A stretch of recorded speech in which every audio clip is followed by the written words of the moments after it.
Good evening, all my YouTube people. I'm going to try and make this a little quicker video than usual. Again, if my cats come in here and are a little bothersome, I'm sorry about that. The seasons are changing and they're getting a little bit more needy for attention. This is going to be 7 things that people tend to have a lot of nostalgia about. A couple of these things I even agree with, but a lot of them just seem a little bit weird to me, you know? So number 1, video rental stores. Oh man, I can hear the comments right now, like, I used to love going to the video store with my parents. Well, you know, I did too. But when that started to die out and like things like torrents and downloads and like full movies on YouTube started to become a thing, I didn't miss it as much. I didn't miss driving all the way across town. I didn't miss like having to rewind. I didn't miss, you know, having to like pay a late fee for not taking a movie back or something like that. Okay. And I don't really get this. I saw that documentary, The Last Blockbuster, and I'd have to agree with one of the guys. Like he's like the president of Redbox or Netflix or something like that. At the end of that, he's like, I just don't think people miss physically renting at all, and I don't see why anyone would. Although there were 1 or 2 people in that documentary who seemed to be all about going to Blockbuster, looking through movies, you know, still physically renting them and stuff like that, and that just seems really fucking weird, kind of. I do agree that I even have a little bit of nostalgia about it. I mean, I used to kind of like going to the video store and stuff like that, but that was usually only if my parents were going to let me and my brother actually pick a movie. And then VPR and I had to actually agree on something, which, you know, my brother, and he has to admit this, especially when he was younger, was a very like kind of indecisive dude. Like he kind of was like if my cousin picked, you know, cherry sours and I picked a Snickers, like he would be like, oh no, what do I get? And it was a lot like that sometimes. But you know, it only felt really worthwhile if we, A, were going to get to pick something to watch, or B, at least got to get out of the house for like a little bit. If it was going to be a quick run, just like a return, because usually like Dad didn't rent the next night. It was usually he would return and then we'd rent something next week. So sometimes we'd run out on the return just to get out of the house for a minute. But there were a number of other occasions we could have done that on, you know, and we did, like going to Walmart, or, you know, you just looked for ways to get out of the house back then. But yeah, I don't get the whole, like, I really miss the video store thing, really. Number 2, this is going to be a weird one. Certain versions of an operating system. Like you got those, oh man, Windows 98 was like the best version of Windows ever, kind of. No, it wasn't. No, it wasn't. It was supposed to be, but like you had to go and hunt for drivers just as much as you did in 95. I don't even think that was better with XP. Actually, I personally, I think there wasn't really a great version of Windows until 7. I think Windows 7 was when things started to get like, all right, cool, I plug my thing in and, you know, it goes and finds the driver pretty well and everything like that. And then, you know, 8 was not a particularly great version of Windows. 9 they skipped, I hear, because of that whole Japanese number 9 weird thing. And, you know, really I think 10... I mean, none of my computers will run 11, so I really think 10 is a pretty good version of Windows as long as you get it updated properly. But, you know, these weird nostalgia, like, you know, like, still wanting to run 98, or XP kind of people. I also understand that, like, my father likes a lot of really nostalgic PC games, and a lot of them like the old hex style PC games, you just can't run under like 7. So he has to run a 7 machine, and he runs an XP machine for playing his older nostalgia games on. I get that. That doesn't necessarily mean that he likes XP better than 7. It's just a necessary evil. I've told him he could probably emulate XP within 7, but it just, it's just easier for him to do what he does. But yeah, I don't necessarily. I think you ought to run the most up-to-date operating system your system will run, and you'll probably find that is better than the old one.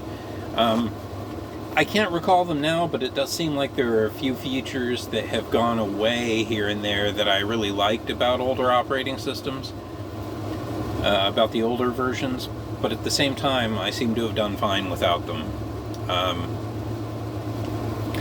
There might be something to be said for the ease of the use and repair of the old ones as well, but I'm not necessarily missing Windows Me, if you know what I mean.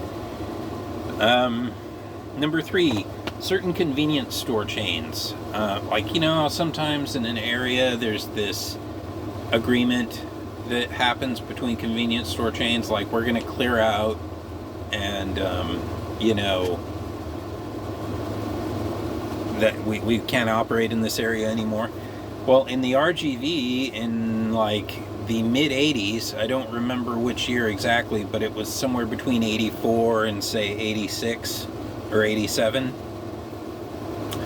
7-Eleven actually had to leave the RGV, and 7-Eleven was replaced by Circle K. But, there wasn't really anything to miss. Circle K still had a slushie, they still had candy, they still had this and that. QT even has slushies, There might be a sense of nostalgia attached to them because, you used to go there when you were a kid or whatever. But, as long as the new convenience store can provide the same shit, I don't think that, it really matters. You'll probably run into the old one in your travels somewhere anyway. 7-Eleven exists up here in DFW, and I can't really say that they have anything over a different convenience store chain up here. Okay? Now, one thing I will say is Stripes is kind of one to miss because Stripes has the taco company inside it. But, QT will make you a taco at the same time. So yeah, that's weird. You could say the same thing about certain fast food restaurants. You can almost always find something. If Jack in the Box disappears in your area, there are a lot of places that have very similar food. You can get tacos at DQ. They're not as cheap as Jack in the Box, but you can get better tacos at DQ.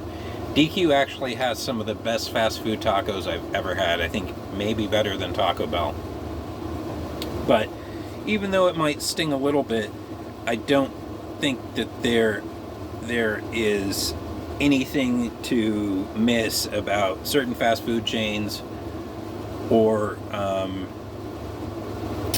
convenience stores. I think that even some fast food chains realize they're replacing the other chain, and they kind of try and alter their menu a bit to kind of provide some of the same stuff. So I think in the long run, aside from maybe a pricing situation, it doesn't really matter. It's just an interesting thing to be nostalgic about. I maybe understand it to a certain extent, but, it's not that big a deal in the long run. Certain brands of candy. Number 5, certain brands of candy. Now, this I do understand. Come on, Joe. A couple of my favorite candies are Sugar Babies and Fire Jolly Ranchers. Fire Jolly Ranchers just got discontinued within the last, I'd say, 5 or 6 years. I don't understand that at all.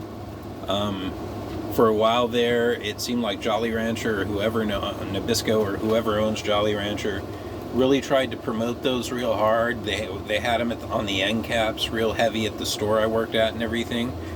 And a lot of times when they do that, they're trying to like push the candy hard again and see if people are going for it. And if not, it's probably going to get discontinued. Sugar Babies, I don't remember exactly when they got discontinued, but it was a while ago. But one thing I will say is a lot of these get picked up again. They just kind of take a break because I'm starting to see bags of Sugar Babies at convenience stores again. Not every convenience store, but you know, I am seeing them around again. So either the company's making them again, or some other company bought them and they're making them. Right? I can't help but think that probably Fire Jolly Ranchers will make a comeback at some point, because cinnamon discs just are not the same. There's just nothing like a Fire Jolly Rancher. I don't know what they were thinking getting rid of those. So this is one of the ones I actually understand a little bit, but kind of at the same time, like I'm getting by on cinnamon discs, you know? Or it's just a good reason to finally give up candy, you know what I mean? Number 6, people seem to be kind of nostalgic about commercials, especially local ones.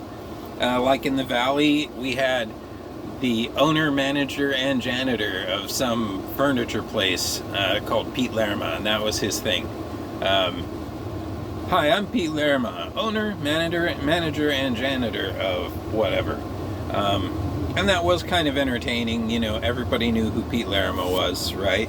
Then you had the old prospector, take your pocketbook to home, right? He was for some furniture chain. So I'm not sure how local he was, but it seems like people really talk about this with the more local commercials, right? And there's the other ones like Where's the Beef and stuff like that. I know people who have whole videotapes that are just commercials, which is kind of weird. It's like reverse recording, you know, whereas before you'd pause the commercials out, now you're pausing the show out and just recording commercials. Those can be sort of fun to watch sometimes on YouTube, the commercial reels. I don't really get this. These days I'm really looking to not see commercials, and like, you know, I almost try and skip them any way I can. I've almost gotten to where I skip the slow parts of movies now. I had a cousin who used to do that, and it's like in Beneath the Planet of the Apes. I forget the other guy's name, not Taylor, but the main guy in that movie.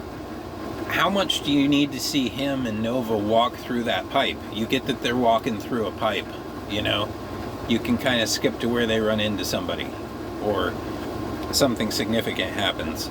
I've been considering making like private cuts of certain movies where you just cut all the bullshit out. You'd be surprised how much time you can save, you know? You can sometimes watch like an hour and a half movie in like an hour, or, you know, an 80-minute movie in like 45 minutes or something like that, you know?